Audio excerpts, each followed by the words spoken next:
Ready? 3. Are you sure? 2.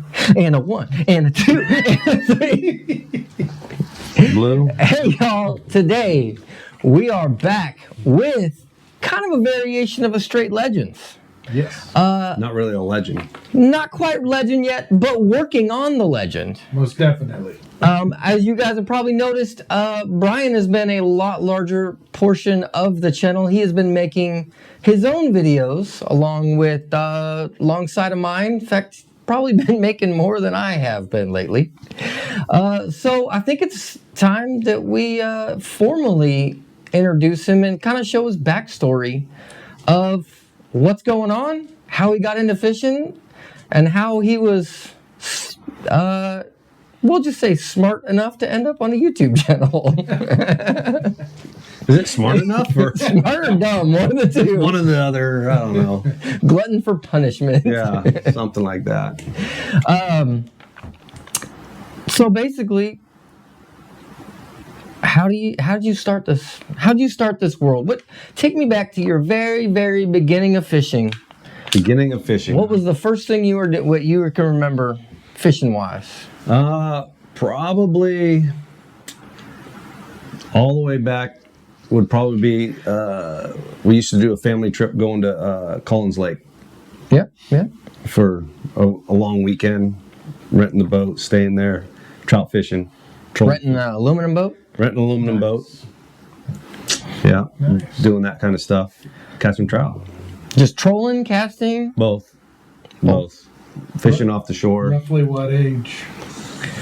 Oh, I was young. 5 to 8? Yeah, probably. Somewhere in that 5 to 8. Yeah, 5 to 8. There was my dad got into the club around the late 80s, early 90s. Bass Reapers Club, that is. Yeah. And so then, and back then, we always camped. That's where I met this guy. And we're young. Yeah, we'd be under 10. Under 10. Yes, they were. Yeah. You know, we're under 10, and they'd all go out fishing, and me and James, I'd knock on his trailer door, and we'd grab our stuff and go down the shore and walk the bank fishing. And outfish us boaters. Right? Sometimes. Yeah, there are sometimes. But yeah, you know, every once in a while it was cool. The club members like John wouldn't have a partner and be like, "Which one of you guys are getting on?" We'd go. Yeah, we'd always be ready to go if we're camping there. Yeah. But yeah, that was kind of that, and then in that time frame,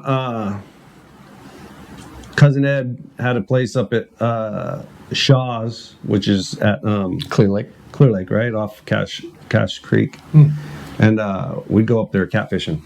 From boat or from shore? From boat. So we did it with Cousin Ed, and my dad got a little Gregor boat with a little 13 horse, and we'd put it on top of the truck rack. Nice. Take it off, Cool. and then go fishing at night. How fun though, huh? All night long. I can imagine. Catching big catfish. I was going to say, that'd be fun. Bait fishing. Absolutely. But I would say live bait. Bait. We'd get crawdads, and we'd do minnows sometimes. Nice. Crawdads were the That's best. awesome. But we would go up, me and my dad would go up every weekend during the summer. Nice. Like Friday night, as soon as he got off work, we're gone, and we'd stay up there the whole weekend catfishing. So you're just all in on fishing. Yeah, we were. Just may not necessarily be bass per se, but just No. fishing in general, all in. Yeah, all in. I did that for years, the trout fishing, and we used to go all the time doing that. And then my older brother ended up getting a tracker boat, and we went out striper fishing out in the bay, and that was kind of Sassoon Bay kind of thing, or yeah, Sassoon Bay out there, Grizzly Bay. Actually, now that we know it more, but out in Grizzly Bay, striper fishing with shad and stuff, and we caught a lot of striper. But That's the first time I caught a sturgeon. Yeah. Sort of lit the fire. Yeah, I started lighting the fire. I was gonna say, how involved in sturgeon did you get after that? Well, not quite yet. I did catch a good keeper sturgeon. It was like 60 inches back then, right? Nice.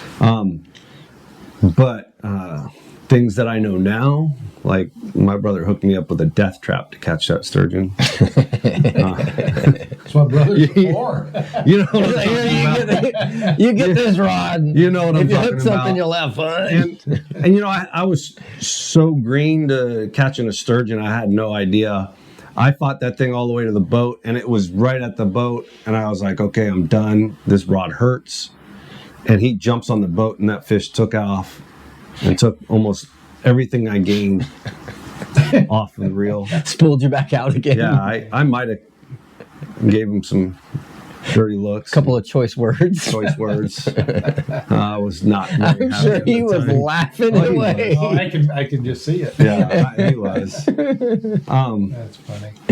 But you know, after that, I So what era was it, or how old were you about this time?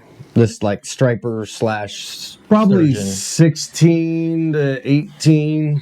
So until then, it's pretty much just been catfishing until Catfish and trout. We did used to catch bass a lot when I was younger. Also, going into Gunot and catching bass back there, and it was private pondish. yeah, private pond. Big pond, but Yeah. private pondish. And that was like private pond stuff. So like it was, you throw anything that you Yeah. want to throw. I went in there one time and threw a popar, and it was every cast, and there were like 2 to 3 pound bass. It was How fun. The days we all That'll- dream that- of. That'll get you hooked. every cast. It was great. That's funny. It was great, but So, so you're 16, starting to get into sturgeon and all that stuff. You had a little bit of bass in there. a little bit of bass, Did you? more trout. So at 16, you start. What were you focusing on then, or when? How long before you changed over, or what you got? Are we talking about fishing now, or Fishing wise. Okay, Fishing wise. Because Not chasing other things. Not trying to catch other What am I things. focusing on at 16? I don't know. Yeah, it was mainly catfish at the time. And any trip that we'd be able to do, McLeod, trout fishing, and then Collins Lake. Again, Collins Lake was a yearly thing for us. Yeah. Yeah. Go get the ice cream. Collins Lake. Yeah. The highlight of the trip is ice cream. Well, yeah, But some things don't change till now, huh? it's still there. Still highlight of the trip. When did you get? Because I had a period where I was away from the Bass Reapers. At what point did you guys get involved with the club, far as like members? Yeah. Like when did you join? Yeah. When was the first time you joined the club? So my dad bought his boat. So my dad was a member for multiple years and didn't have a boat, right? Like, Yeah. we Yeah, he was fished off always the co. shore. Every once in a while, I'd go with you guys on your dad's boat. I fished off of Kurt's boat with him, like pre-fishing with my dad. But my dad, I think he bought the boat in 05, something like that. Probably somewhere around there. Right in that Yeah. area. And Somewhere in the early that's 2000s. That's when my bass angling really fired up because, well, heck, now my dad's got a boat, Yeah. Yeah. right? So I was able to take his boat out and go go fish. And in that time frame, I had my early retirement phase on unemployment. So I was either duck hunting or bass fishing the whole time. There you go. So Now, did you have a boat at this time? I did not. My dad did. We had that aluminum boat for a long time, but that's not really, we're not bass fishing out of that, right? But once he got the bass boat, once he got his Ranger, that kind of sparked it. And then I ended up joining the club because then I could go fishing with them. Right. Yeah. Okay. In that time frame. Got it. Kind of. So I know there was a time where you were in the club, but you weren't quite as active as you are now. Correct. And you were doing halibut and sturgeon. Yes. What got you into halibut and sturgeon, and what's that story? Brian did. Brian Stacy. Yeah, Brian Stacy. Brian Stacy got me because was his realm. From his dad. From his dad, Okay. right? So he got me into halibut fishing, and he had a boat. He had a Klamath, and he ended up buying a bigger Klamath, and he wanted to switch the motors. And I was fishing with them, doing stuff, and he was like, "Hey, come over and help me out. Tow this boat. I'll tow this boat." And we switched the motors. And he goes, "Hey, can you take this boat to your house and store it for a little bit?" And I was like, "Yeah, sure, I don't care." And then after like a week, I was like, "Hey, what do you care? Would you care if I used it, if I fixed it, put the motor on and fired it up?" And he goes, "No, you could have the boat. Take it. If you fix it and run it, take it." And I was like, "Are you serious?" And he's like, "Yeah." And the tin can came alive. the famous tin can. The tin can, man, that thing caught some fish, I tell you. I honed it in, and I started doing sturgeon a lot because we're really close to being able to do sturgeon. Yeah, it's like a 15-minute drive. Right. And, I started doing a bunch of stuff on that. Using that boat, would go out in the ocean, and it was a 16-foot Klamath. I'd go out in the ocean. Outside the gate? Well, we'd be going out of Tamales mainly. That was my realm, was Tamales Bay or in the Delta. But going out to Tamales, halibut fishing out there, crabbing, right? Like I really dove into that. I was doing bass fishing here and there, but I wasn't. It wasn't like a main passion yet. Well, I didn't have weekends off. It makes it hard. You know what I mean? So with not having weekends off, the days off I had in the middle of the week, I could go halibut fishing, sturgeon fishing, and not have anybody out there and be great. The weekdays are nice. Yeah. So I really got into doing that and really dove in on sturgeon fishing and got decent at sturgeon fishing. There were some people that helped me out along the way and guided me some insight, and then I just, you ran with it. Yeah. Right. Kind of develop your own theories. You start, I'm into doing like theories of, okay, what, especially with bass, right? Like, okay, it's this time of year, what type of food, what's going on, the wind, water temp, and then doing those theories. That transitions through everything that you do. And that's what I really started doing, and then started learning some stuff about sturgeon, how they move, how they act. And man, I caught a lot of big sturgeon. Yeah. A lot of sturgeon. A lot of fun, huh? A lot of fun. This is all old school 2D flasher style. Yes. 20 foot of water, you have a 3-foot circle at every 10 feet trying to find sturgeon with a 6-foot circle. Yeah. Right? And when you go over them, it looks like a little telephone pole. Like, there's one. Yeah. You're let alone they're always moving at all times. Oh my God. Yeah. And then transitioning to a graph that actually has like GPS. So I know where I'm going. There's multiple times, luckily, in that time frame, that we had the phones with maps, so I could find my way back to the slough. Yeah. When I went out to big water. And hope the fog wasn't too bad or any of that. Yeah. Motorboating around in the fog. Yeah.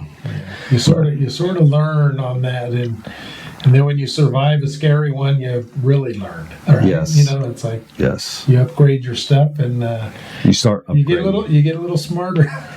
Whether it's tackle, boat, whatever it is. It don't take a whole lot to get electronics, whatever it is. But I ended up, me and one of my good buddies, we were fishing all the time because he had the same days off as me. And then we just we were thinking about a bigger boat. I started doing, even in that small 16-foot, and it had a little driver's seat, right? It wasn't a tiller. But we were doing the sturgeon derbies out of that. Like Sturgeon Bowl. Sturgeon Bowl, 3 dudes in a 16-foot boat with a center console. with a center console. It wasn't a center, it was on the side. Yeah, but still. But yeah, we were doing that for, the whole weekend. Go out at 5 o'clock in the morning. And Well, the good news is you can't get cold when there's not that much room. I'm telling you, the first time I fished the Sturgeon Bowl with Brian Stacy, the heater was there and it was working. We had no cover because it was just an aluminum boat, and the wind was blowing from our left, and I was sitting on the left. I froze. Oh. He was nice and warm. I was blocking the wind for him. Heat goes right in. Yeah. He was getting the heat and me blocking the wind. But, it just learning. I did that for, I don't know, a couple of years fishing out of that boat. I've taken you on that boat. Yeah, I went out one time with Tito, I think, or something like that. Yeah. Yeah. And that thing straight caught fish. But we caught multiple fish that day. Oh, yeah.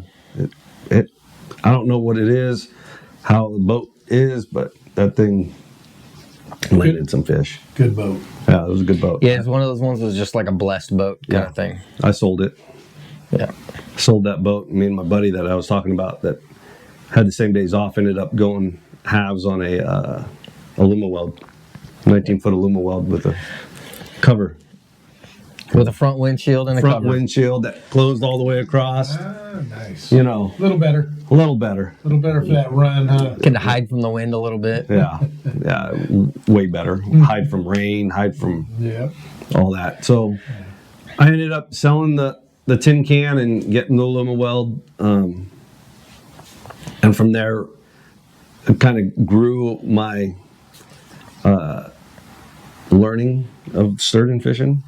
Got side scan, which was a game changer, And changed some theories. and that changed theories. That changed theories. It's interesting because I was involved for part of that, right? Right. But like hearing your like, this is how they are, and then seeing side scan and being like, okay, that explains this, this, and this. Like it changes theories and you wouldn't think side scan for something that's 6 foot long would make a difference, and it does. Yeah, and I'll touch a little bit on it. Sturgeon go with the tide. I always thought they went with the tide, and when they found a bait or whatever they wanted to eat, they'd spin around and go up to it and eat it. Eat it right.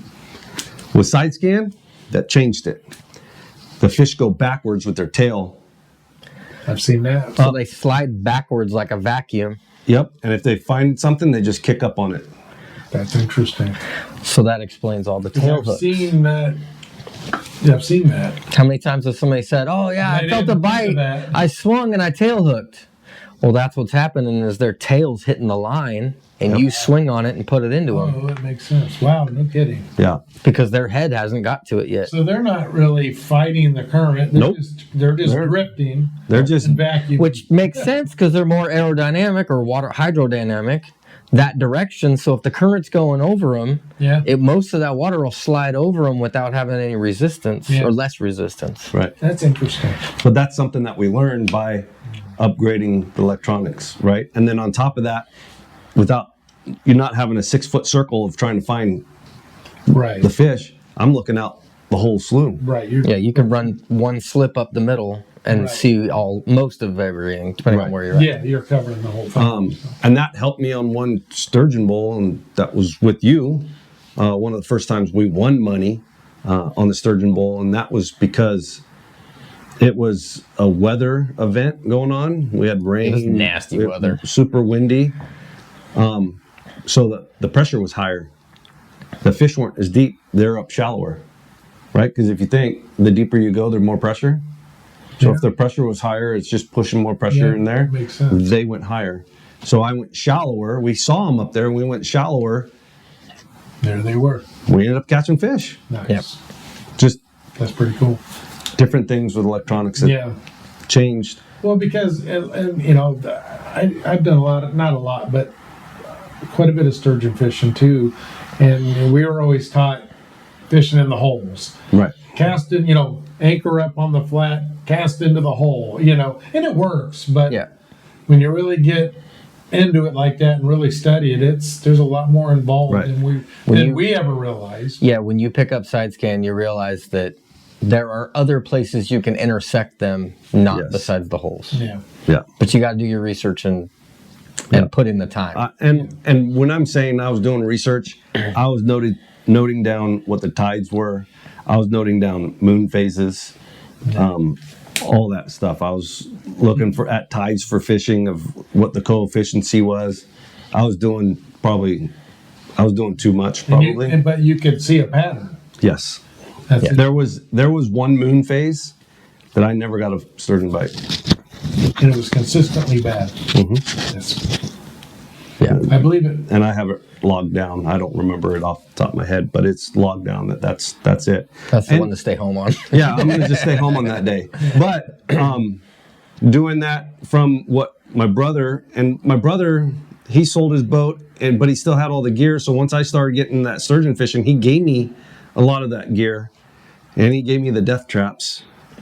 And it did not take me long to figure out that there's better tools for that. we have way better tools available. But know that anytime you take the death trap out and you put it in the water, that's the one that's going to get the biggest fish. I'm just happy to set the hook and hand it to somebody else. Right.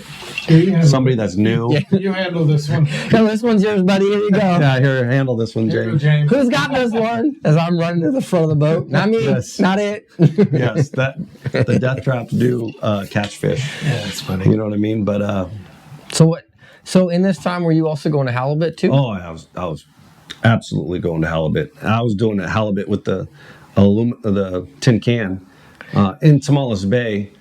But once I got the Luma Weld, I was pushing out into San Francisco Bay. Yeah, you opened up more water. Opened up way more water because I'm going into bigger water. Tamales Bay is more protected. Yeah. Yeah. The Luma Weld, I was going out in the ocean, out the gate in it.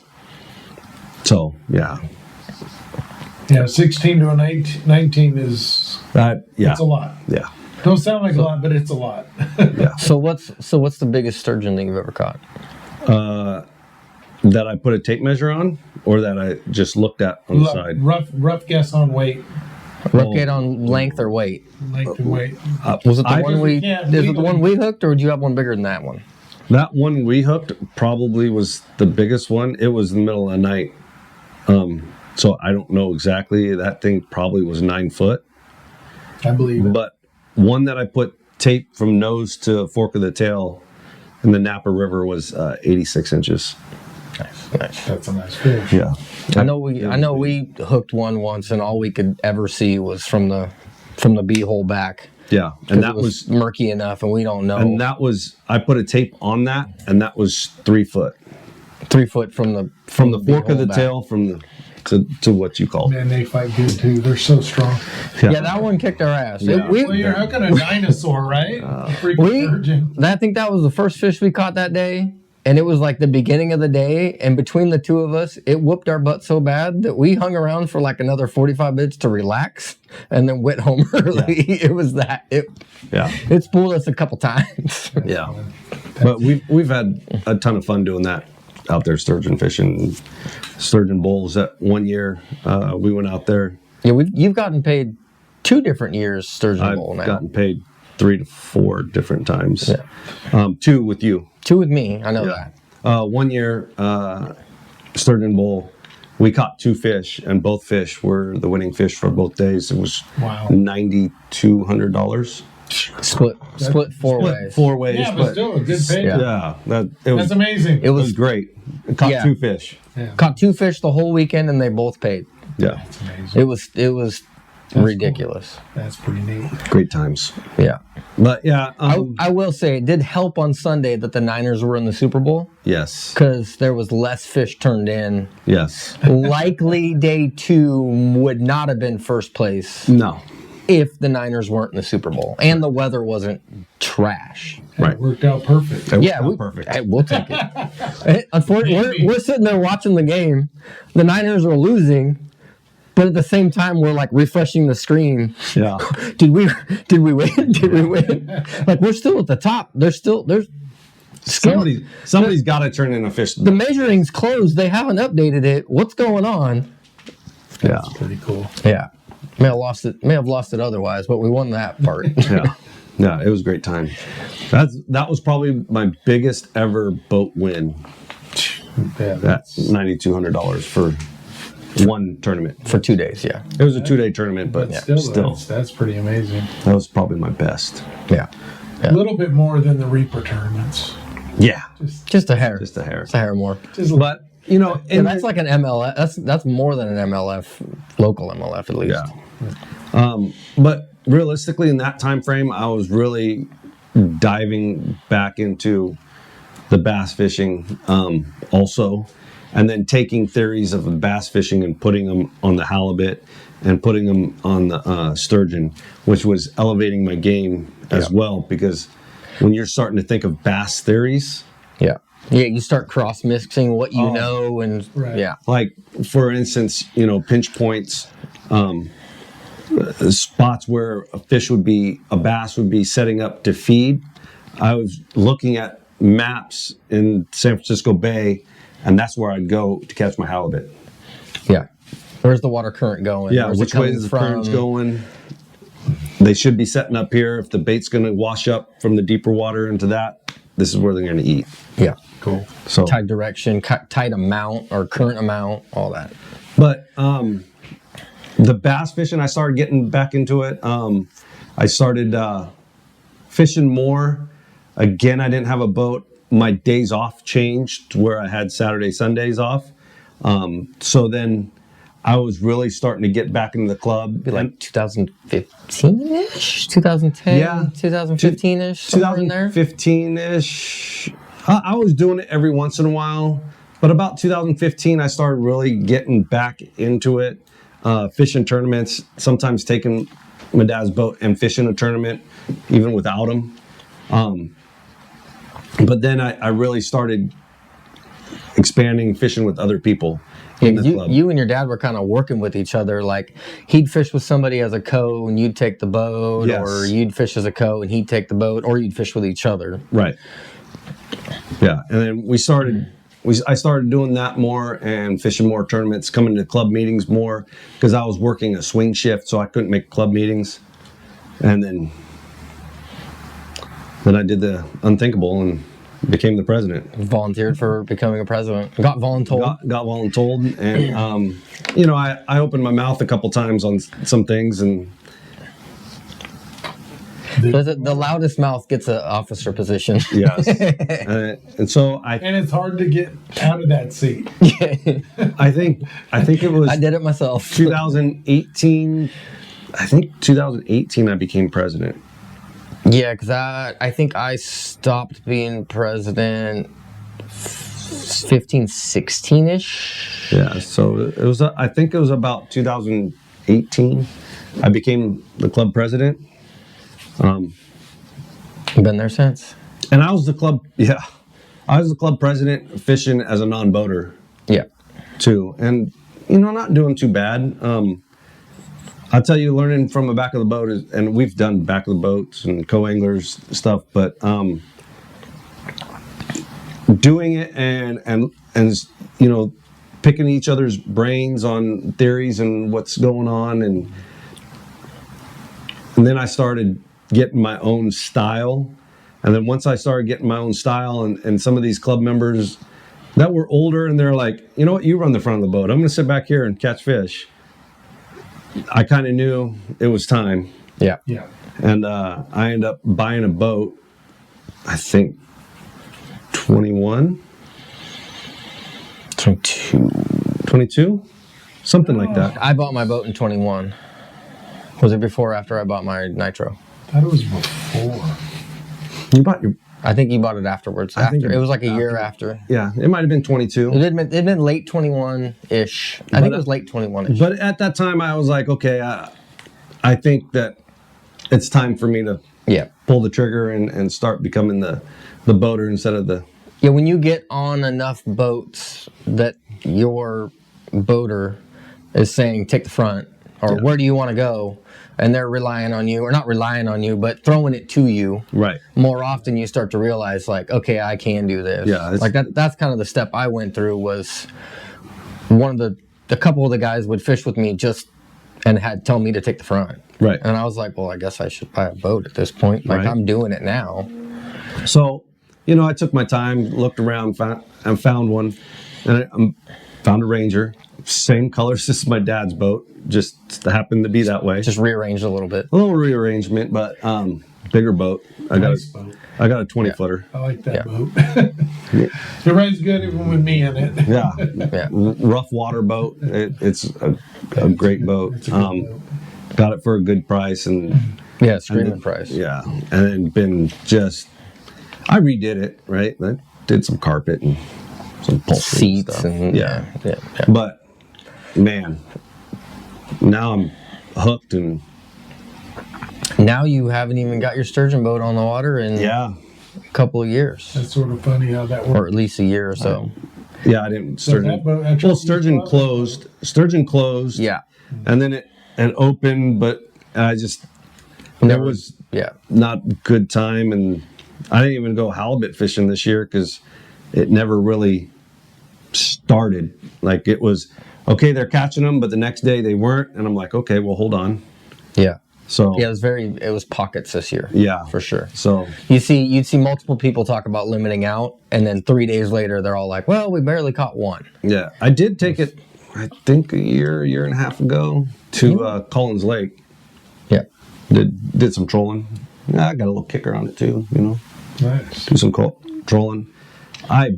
What I want to do, which I don't think I'm going to be able to do this year, is take it up and go catfishing like we used to. Old school. School. Kick it all the way back to the beginning. Go catfishing. And there are catfishing. Tons of big cats in Clear Lake. Yeah, I think that would be fun. A blast on some bass rods. Yeah. I think it'd be catfish. Really fun to do. Yep. Yeah. That's a winner. Yeah. Yeah. Playing some music. I agree. Yeah, we should probably go do that. But yeah, no, I've got a couple Angler of the Years now from the club. And if I'm not Angler of the Year, I'm either second or third. Yeah. You're up there in the last every year. In the last 6 years. Yeah. Or so. It's either Somewhere first there, or second. Somewhere basically. in the top 3, if not top 2. Yeah. And fishing multiple bodies of water. I enjoy it. I love learning.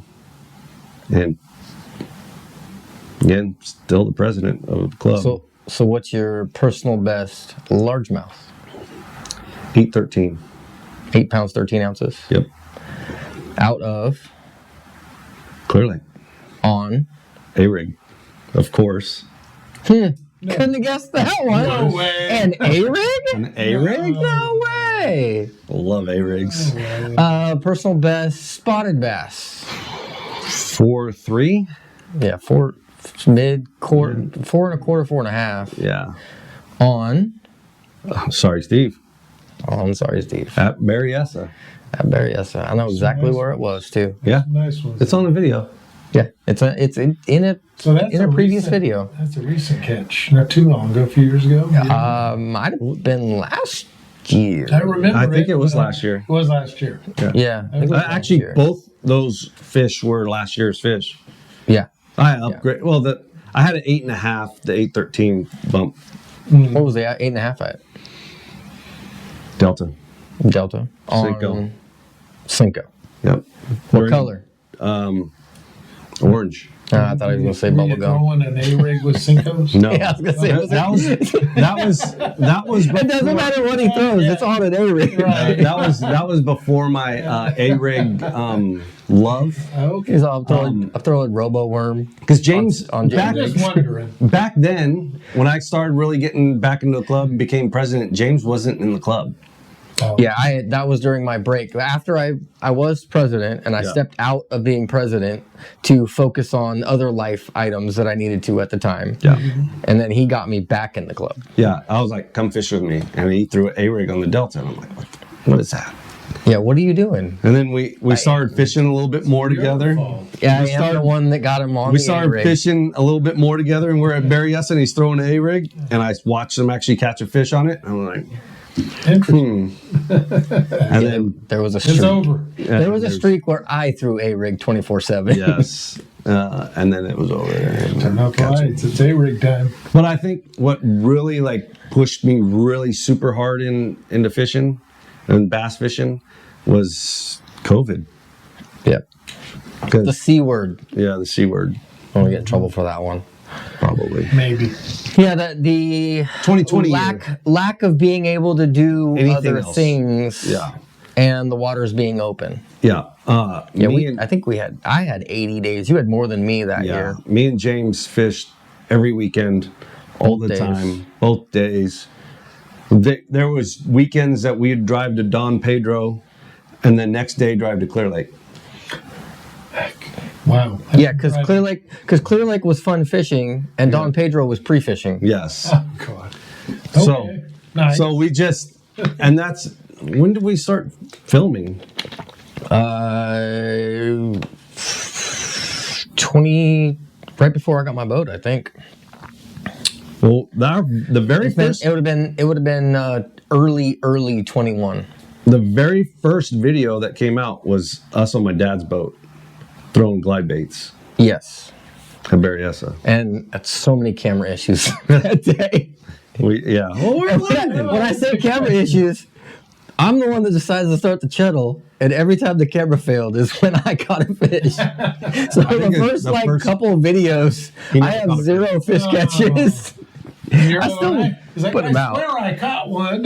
Yeah, that's Brian's I'm just laughing. I'd catch a fish, I'd look at the camera, and it's like shut off, and I just start laughing. So I'm like, of course. But yeah, no, and then doing the channel. Thanks to everybody that watches. Yes. I enjoy doing it. I don't care how it does really, but what I really enjoy is like when we go to the Sportsman's Expo and people like, hey man, really like your videos. Thank you. Yeah. I learned so much from you guys. Yeah. That is what doing all of this. Well, you know something, Yeah, too, it's- it is not to catch up, but No, you're fine. with your videos you guys have done, you're spilling the beans. You Yeah. ain't holding nothing back. You ain't hiding nothing. You're telling it as it is, as you're learning techniques. I don't care what it is, where it is. You're telling it straight up how it is. And that's amazing. I'm still learning from you guys. Yeah, we You like know, to keep it on the learning side. Absolutely. Yeah, absolutely.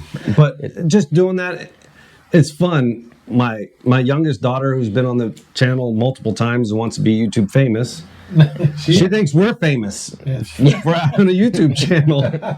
Yeah. But just that really sparks my interest. I like doing it. I like filming. I like editing. I'm really enjoying doing the editing now too, and putting out videos. It's just a different style. Yeah. Sure. Yeah. Yeah, that's a lot of that. Like, I'll give you advice or tips or something like that, but I leave the style to you because you're going to eventually find your own style. It took Right. me years to find my own style. Right. You're going to find your own style. You just gotta do it. Together, yeah. You just gotta do it. That's all it is. Click it, and I'm sure I'm going to mess up some stuff. Maybe my Might music. have already messed up. Yeah, maybe my music's too loud. I don't know. That's okay. Yeah, Yeah, you learn. yeah, you learn some stuff. Yeah, I'm still making rough videos, and I've been doing it for 4 years. Yeah. So, But it's enjoyable. Like I do like going over, and even if you don't do videos, just filming the day. Like I have a video that I'll be putting together for Clear Lake. There was a fish that I caught during a tournament. I hooked it, and I was fighting it out, and it was a good fish, and it jumped, and it spit the hook. And I was like, man, I told my partner, I was like, I don't know if I got the rod tip down before it jumped. I think it was my fault. But then being able to go back and watch the video and look at it, I did everything correctly.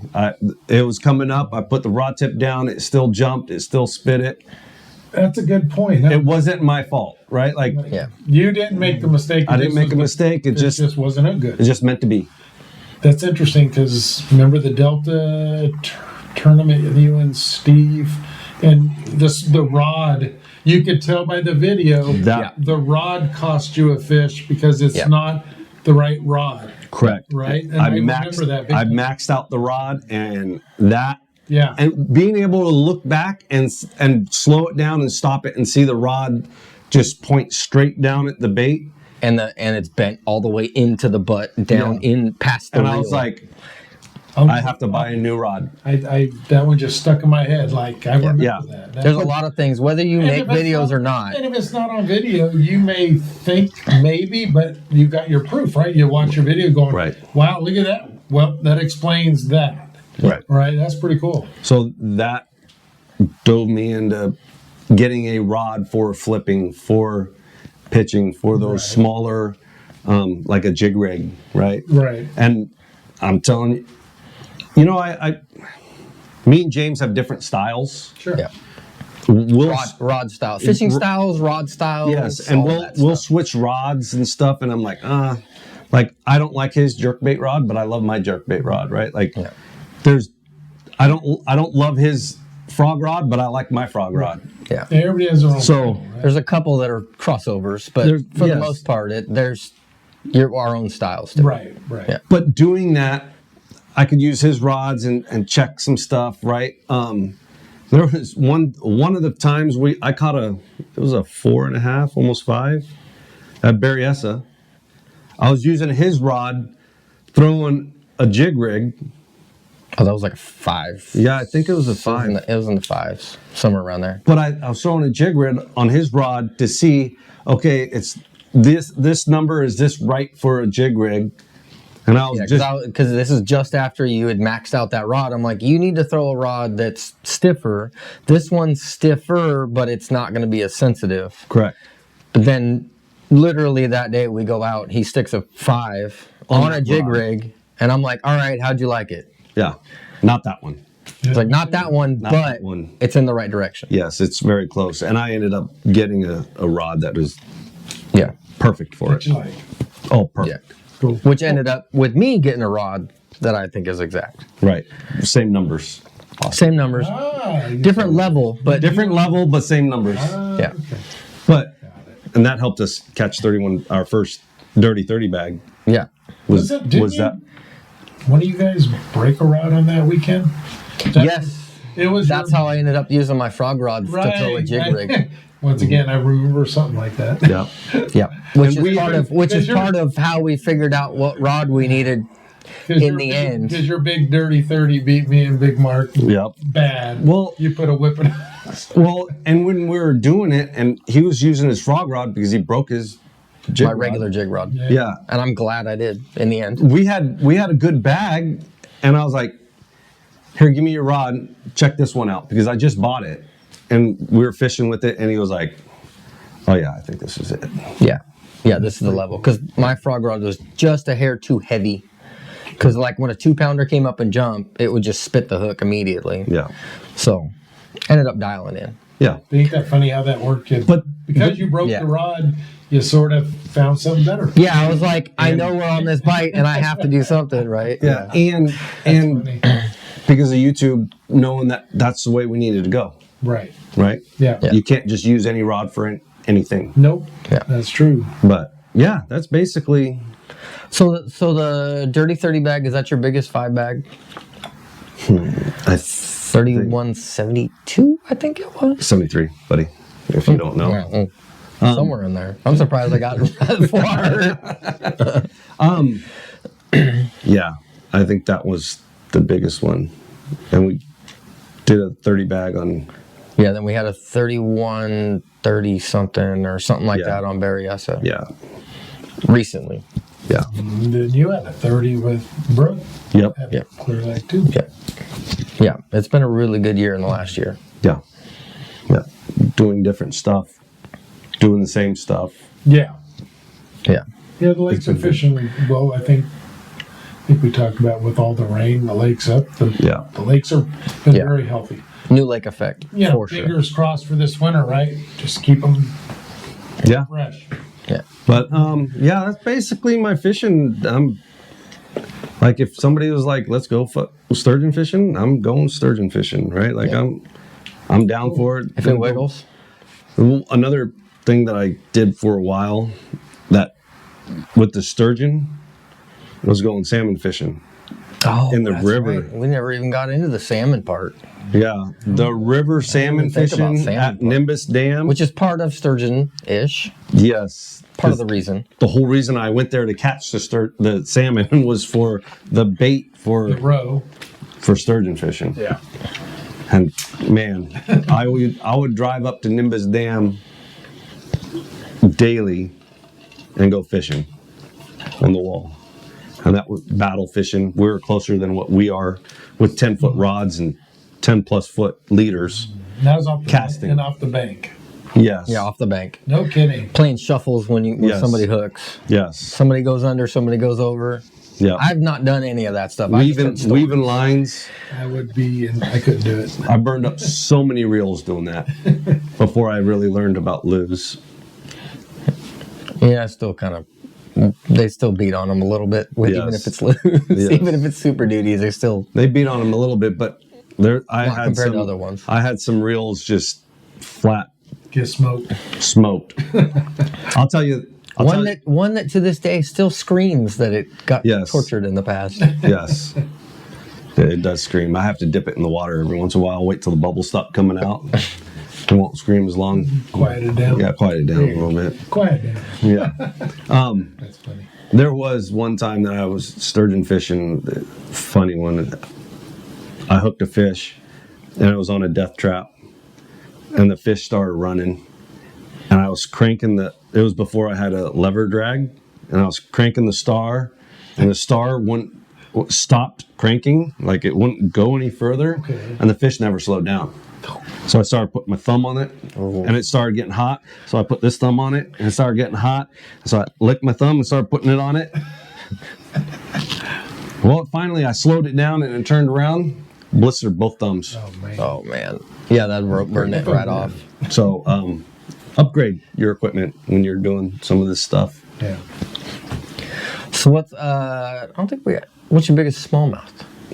Oh, I don't know. I think it's in the 3s. I don't think I'm in 4s on smallmouth. Yeah. You had a 3 at Almanor. Yeah. Right?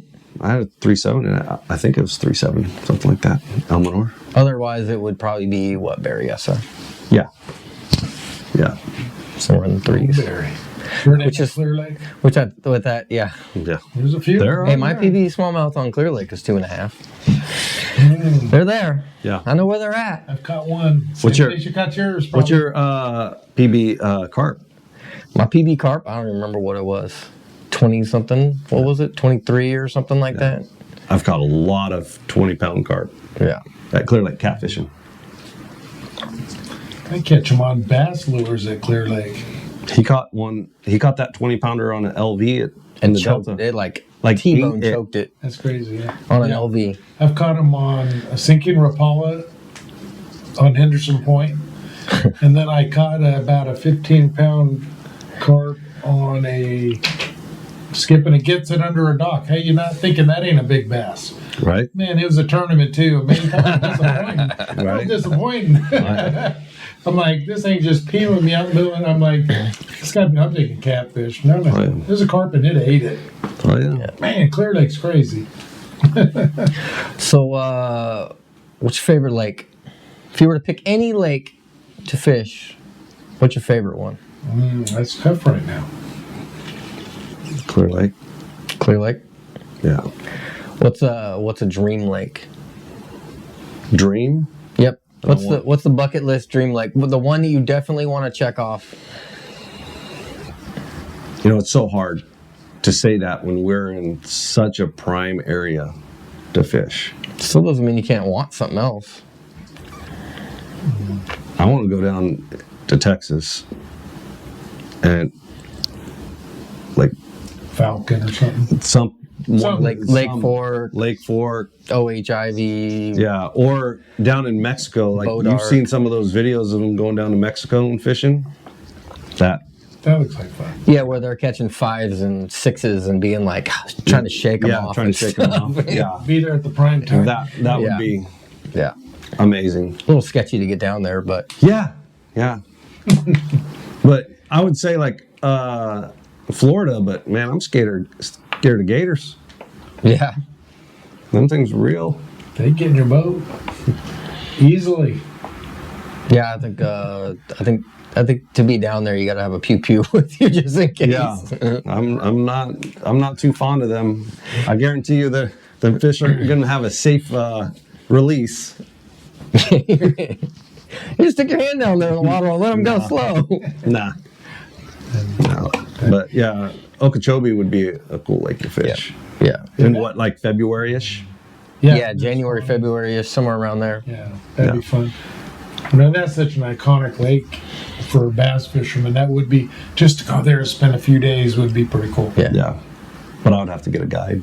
Yeah. Oh, absolutely. Yeah, I think at least for the first day you guide it. But heck, Clear Lake was just voted #1 again in the U.S. Yeah. Right? It's in our backyard. Yeah, we're less than 2 hours from the #1 lake in the nation. So, Yeah, and Berryessa was one of the top 5 or something like that. yeah. And then you got Delta too. Yeah. It's still good. You like Delta. Delta's still Yeah. good. Yeah. It's tough. It's toughened up, 3 or 4 years in a row now. It's getting tougher, but I'll tell you what. that's a whole different subject, and we've talked about it, but Yeah. I think it's just multiple things that has caused it to get it where it is. I will tell you that I think because of the high water of all the lakes doing really good, I think that's what hurt the Delta. Could be. Yeah. Until it washed out the Delta. Yep. Yeah. Potentially. And then on top of, the GM now, Yeah. that kind of changes some things. It's messed up everything, in my opinion. Yeah. Just made it bad. So what is your most memorable moment from bass fishing? What is that one thing that, like, even if you're in that like roughish day or whatever, like that thing that would always pull you back, or you know what I mean, like Topwater. topwater? Topwater. Oh, I didn't even ask. What's your favorite bait? Oh, you know that. A-rig. Topwater of what kind? What kind of topwater? Whatever they'll eat. Yeah. Whatever they'll eat. And that would go like to what body of water. So like Delta, I like throwing buzz baits. Mm-hmm. Right. Lakes, I like throwing Zorro's a walking bait. How about poppers? I do like a good popper. But I like something moving to where I could cover water. Yeah. So, your Chopos, your... Well, too, you like Delta, you use like frogging. Yes. Yeah. Yeah, that probably be to be honest with you, that's probably my favorite. Catching frogfish. A popping frog. This might be, well, I guess that would be your favorite. If you could only have one bait ever again, Mm. got one left. One bait, that's all you can throw forever and always. A-rig. A-rig. A-rig. Just grind them on an A-rig. I'd grind them. Yeah. There you go. They'll bite it. I feel like absolutely. you can always get some sort of bite. It may not be a big bite, but you'll always get a bite. That would. There are certain times of the year it is tough. Yeah, but it's yeah, very tough. But with there are other times of the year that it is amazing. with FFS, Yeah. I can see. Now you can see. I can see them following it at least, and At least you can come in frustrated. right. I got to see them. Especially with Jay. I did see them. I got to see them. They're all there. They're there. They just won't eat. They won't eat. We didn't want that 30-pound bag anyway. Yeah, what is that? Yeah. They ain't no fun. But yeah, I'll throw an A-rig in a minute. Clear Lake A-rig. Berryessa A-rig. Man, There you go. I'll throw it in a minute. You guys are all throwing everything else. I'm throwing A-rig. You and Paul Lucino out there throwing A-rigs. Oh, You got Paul going on that, right? Yeah. yeah. Yep. That's who I got. At Clear Lake. You guys Yep. got I turned him on. 26-pound days. Yeah, I turned him on to A-rig at Clear Lake, and He was so excited. I watched him pull a hook out of his thumb himself, out of the A-rig. Oh. Cool. And he kept fishing. I was impressed. Right? Yeah. Impressed. Bleeding? Just yank it out, cast it back out again. Hey, bro, I didn't even have an opportunity to be like, hold on, let me help you out with that. I unhooked the fish from the A-rig as the hook's in his thumb, and as I'm unhooking it, he grabbed it and kept on going. kept going. I was like, oh, all right. Bites on, bites on. The bite was on at that point in time. It was a good day. Yeah, a good little. I remember you talking about that, holding the boat in position, and because it was funky weather, and I remember you talking about positioning the boat and letting him just go to work. Yeah. Good old spot lock. Nice. Spot lock was a thing. I caught a fish and I told him to cast right at this thing, and he casted there, caught a fish. I unhooked it, and so I'm at the back of the boat calling. I said, do it again. And he just, boom, boom. He went 5 casts in a row, and they're all 3s and 4s. That's nice. You just keep going. Keep going, Yeah. dude. Knock it That's out. awesome. Yeah. But, Cool. yeah. Best Any, sturgeon bait? Best sturgeon bait? Salmon roe. If you can only pick one sturgeon bait. Salmon roe. Yeah, That's all I'm throwing. we had good luck with that, too. Yeah. That's all I'm throwing. So to pretty much wrap it up. Yeah. So, what would be one piece of advice? Could be fishing related, could not be, but what would be your piece of advice that you would leave out to the world or lend out to the world? Take kids outdoors.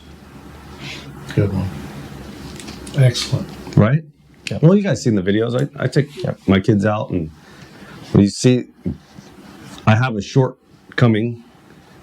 My 10-year-old can net as good as the other one too.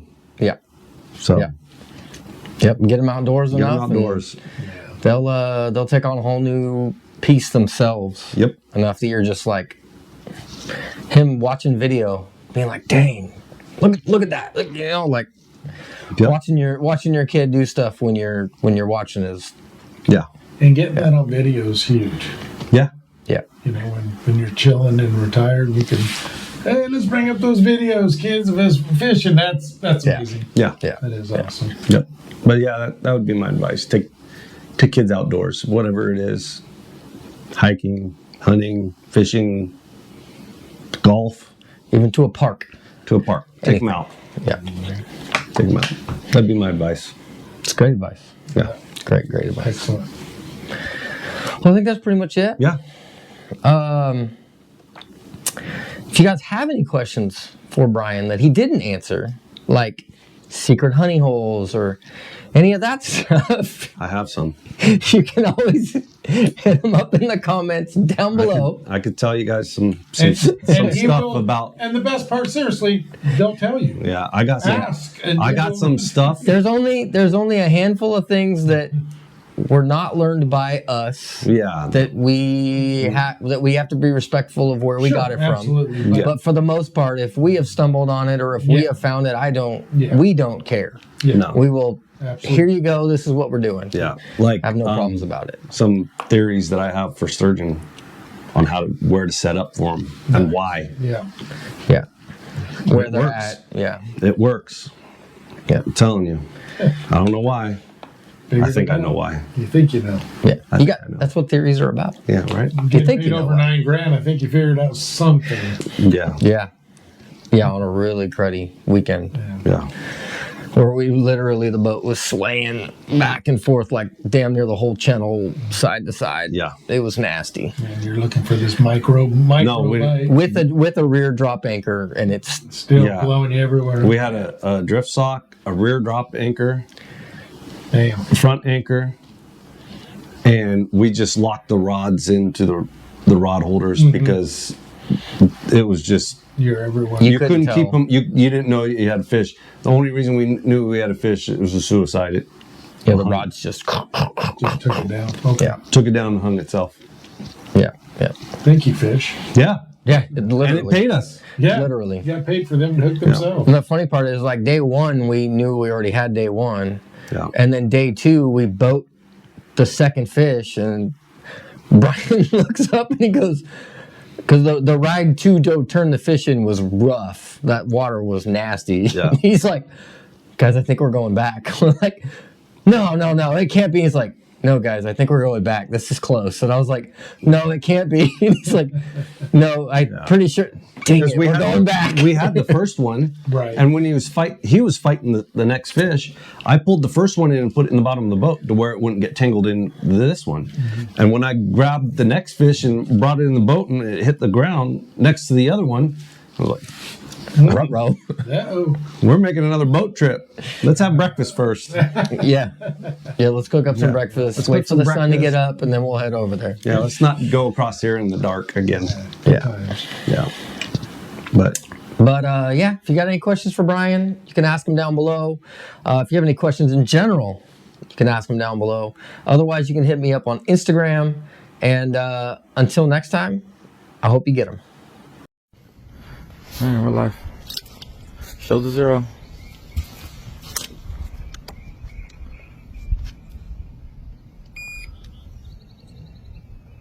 Yeah.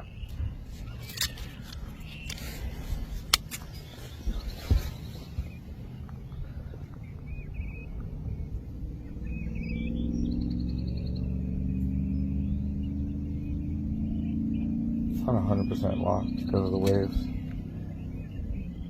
857 right there. 857.